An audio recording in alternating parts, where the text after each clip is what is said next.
All right. So, how you guys doing? Arbanaka here. This is gonna be a quick one. So, anyway, it says courts okay bearing high IQs for cops. New London, Connecticut, September 8, 2000. A man whose bid to become a police officer was rejected after he scored too high on an intelligence test has lost an appeal in his federal lawsuit against the city. The Second U.S. Circuit Court of Appeal in New York upheld a lower court decision that the city did not discriminate against Robert Jordan because, Robert Jordan, that's the name of one of my favorite authors, The Wheel of Time. Check it out, by the way. All right, so where was I? All right. Decision did not, I mean, that the city did not discriminate against Robert Jordan because the same standard were applied to everyone who took the test. This kind of puts an official face on discrimination in America against people of a certain class, Jordan said today from his Waterford home. I maintain you have no more control over your basic intelligence than your eye color or your gender or anything else. Wrong, wrong, Jordan. Now people now have control over their gender. They can be whatever gender they want to be. Anyway, what was all right? He said he does not plan to take any further legal action. Jordan, a 49-year-old college graduate, took the exam in 1996 and scored 33 points, the equivalent of an IQ of 125. But New London police interviewed only candidates who scored 20 to 27 on the theory that those who scored too high could get bored with police work and leave soon after undergoing costly training. So basically,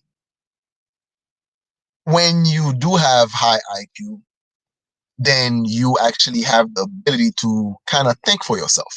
And if you have the ability to think for yourself, then it makes it very hard for you to follow order.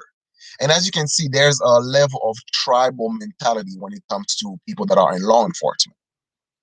So, therefore, when they have the illusion of power and they try to reinforce that so called power, which they claim that they have, and then they take things to the extreme because, badge or uniform, that kind of go over there. And that does make sense because whenever you see some of the things that's going on, some of the atrocity that's going on by some by some law enforcement, right? And the other one, the other ones, they remain silent. It's only a very few minority that would actually speak out and stand up for what's right. Stand up for the Constitution, stand up for the actual laws to reinforce the law, not the executive orders or whatever the case may be. So I say that to say this. But I'm gonna prove my point in a few minutes, like that. Right? So where were we? Most cops just above normal. The average score nationally for police officers is 21 to 22, the equivalent of an IQ of 104, or just a little above average. Jordan alleged his rejection from the police force was discrimination. He sued the city, saying his civil rights were violated because he was denied equal protection under the law. Blah blah blah. Right? But anyway, so now this is where I think the whole common sense thing comes into play. We are okay. Nope, not that one. I'll check that one out later. But anyway, so honeymooners arrested in Hawaii after violating mandatory quarantine. All right. So, all right. A newlywed California couple was arrested on their honeymoon in Hawaii for repeatedly violating the state's mandatory quarantine for travelers, according to the report. Boris Leos, what? I don't know how to spell that. That is not Polish. That sounds, I know it's European, but Louis Kier? Hmm. Yeah, that sounds Ukrainian.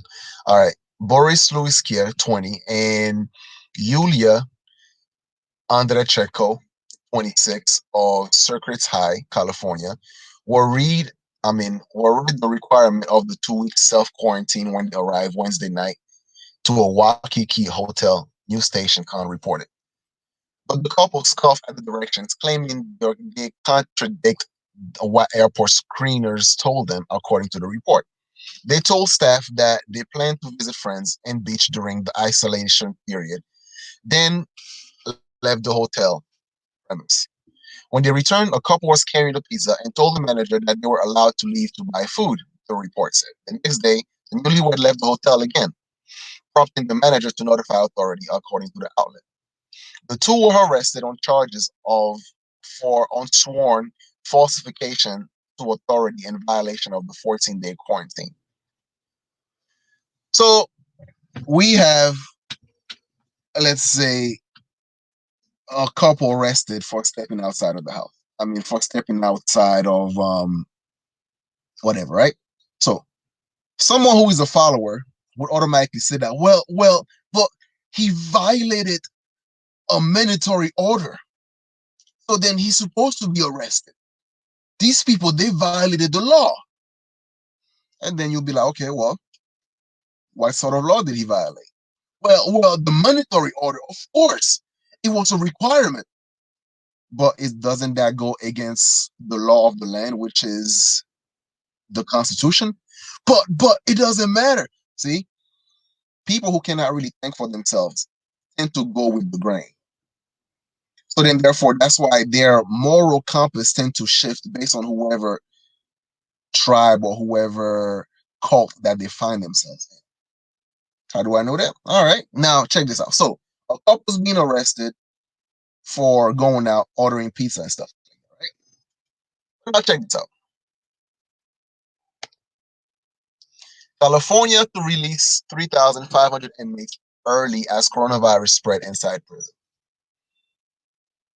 Okay, where are we at? Where are we at? California is granting early release to 3,500 inmates in an effort to reduce crowding as coronavirus infection.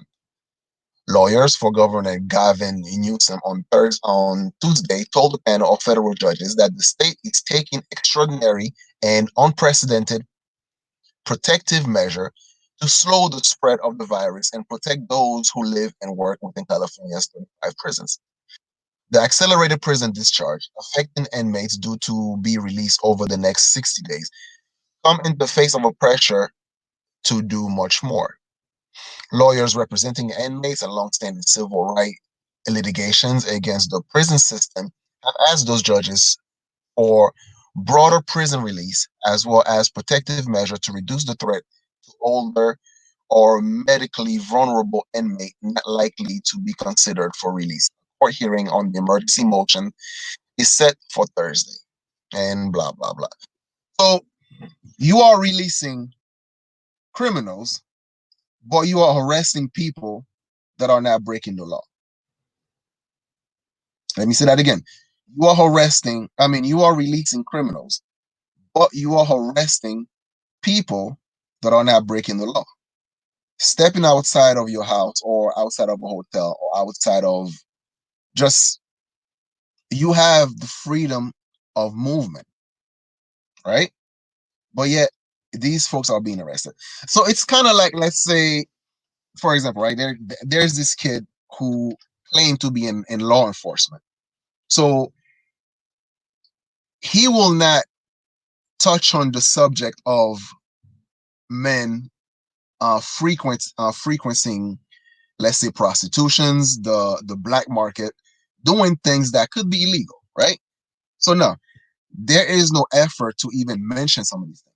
But however, if a person talk about these behaviors, all of a sudden, now that now that individual is somehow committing a crime against the community. You see how that works? So this kid that claimed to be in law enforcement, so he have no problem associating himself with those who frequent the black market who do things that could be considered illegal, but yet have an issue with people talking about said behavior. Make that make sense? Like I said, there's a huge difference between education and intelligence. Huge difference for those who understand what's going on. That's why, when you come through, you see somebody just waving their degree around, telling you, blah blah blah. I went to college, I did this, I did that. Listen, a lot of time these folks don't know how to stand on their own 2 feet. That's why they tend to try to repeat the same talking point that you can find on every channel. Their move becomes so predictable. You kind of know exactly what the hell they're going to say, what the hell they're going to do. It's a tribal mindset, a tribal mentality. And it's simple. I get it. I get it. It's easier to let someone else do the thinking for you instead of thinking for yourself. It's easier to simply go with the grain and to try to fit in versus to stand on your own 2 feet. All right. And that's why a lot of time when people are talking, so their moral compass usually goes like this. But what I'm doing is not illegal. Right? Oh, whatever excuse that they want to say, right? It doesn't matter at this point. My point is this. You don't need to have great intelligence in order for you to be in law enforcement. Let me repeat that again. You don't need to have great intelligence in order for you to be in law enforcement. Keep that in mind. Anyway, Arbanaki here. Share, like, comment, and subscribe. All right, guys, I'm out of here. Peace.